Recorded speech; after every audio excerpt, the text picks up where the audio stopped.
হতাশাগ্রস্ত হয়ে বান্দা যখন কাঁদতে থাকে আর ডাকতে থাকে, ইয়া আল্লাহ, ইয়া রহমান, ইয়া রহিম, ইয়া হাইয়ু, ইয়া কাইয়ুম।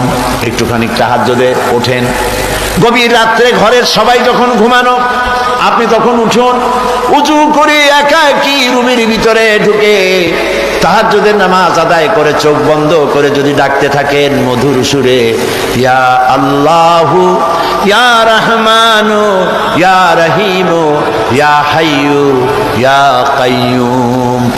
আল্লামা ইকবাল বলেছেন, দিল সে जो बात निकलती है असर रखती है पर नहीं मगर ताकते परवाज रखती है।